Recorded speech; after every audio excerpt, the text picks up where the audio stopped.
Standing on the edge of Horse Guards Parade in London, you can see a highly secure brutalist building covered in ivy and grass, cameras and an array of very interesting looking antennas, which we'll come to in a minute.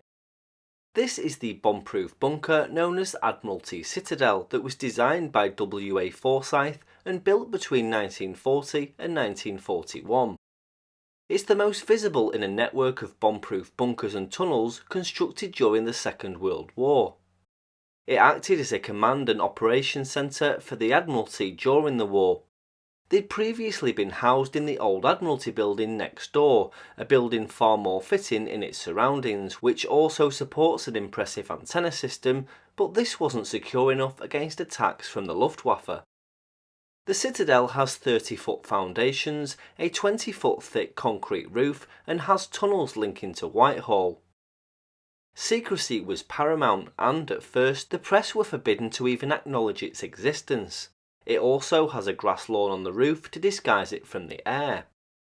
In September 1945, Rear Admiral R.K. Dixon DSO, Chief of Naval Information of the Overseas Service, said that if you went down there you'd find 80 girls working teleprinters to all the naval headquarters in Britain and the continent. He also said that the Citadel is just a maze of machinery and conveyor belts. In 1 week during 1944, in secret messages alone, the Admiralty handled over 1.3 million groups of naval cipher. He went on to say that it was air-conditioned and lit by daylight lamps. There was accommodation for the board and for everyone who'd be needed for the worldwide control of the UK's fleets under continuous air attack on London.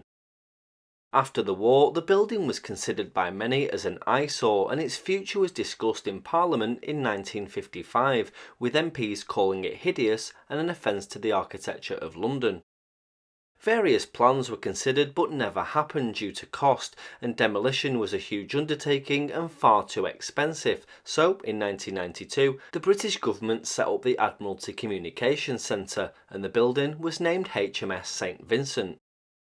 In 1998, a series of mergers saw the building come under the control of government subcontractors. It's now known as Marcom Comsen or St Vincent and is still used by the Ministry of Defence today. It's still predominantly referred to as the Admiralty Citadel, and the general public don't know much about its current use. The area in which it sits sees a constant presence of armed Metropolitan Police, and the building is covered in movable, extremely high-resolution CCTV cameras which constantly scan the area.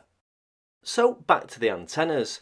Well, the one on the Admiralty building appears to be a V-dipole, which is relatively broadband and was probably built with size restrictions due to the building's architecture.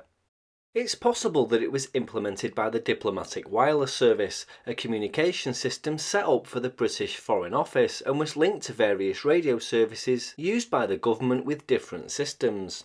One may have been Piccolo, the MFSK system developed by the UK Foreign Office and Commonwealth Office to communicate with foreign embassies and UK military stations around the world, which is no longer in use.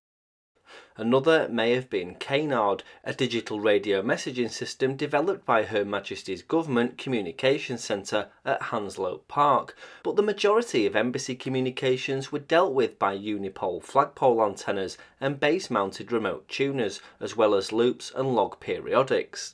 Anyway, this antenna was apparently known as a Wells quadrant antenna and has allegedly been redundant for many years, but the antennas on the Citadel are much newer and very much in use.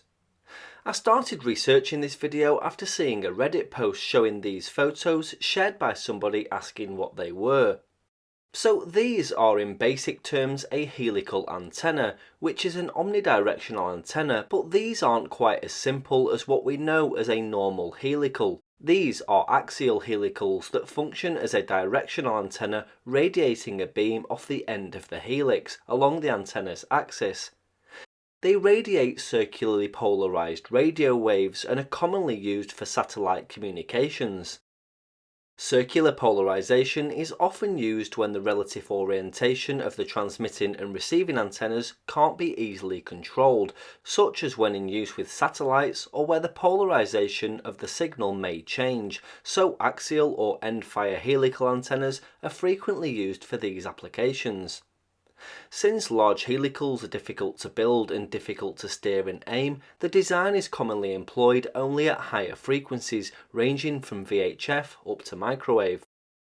The helical antennas on top of the Citadel are likely used for Skynet, a family of military communication satellites now operated by Airbus Defence and Space on behalf of the UK's Ministry of Defence.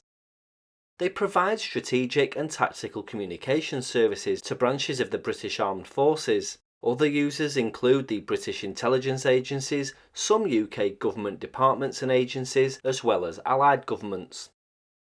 With near global coverage, Skynet was developed in stages. Series 1 to 4 were developed and operated by the Signals Research and Development Establishment, as well as the Royal Signals and Radar Establishment and Royal Air Force until 2003. Skynet 4 was replaced with Skynet 5 and operated by Paradigm Secure Communications until October 2012, when the organisation was rebranded to Astrium Services and then Airbus Defence and Space. These helicals are involved in a highly secure and extremely resilient system.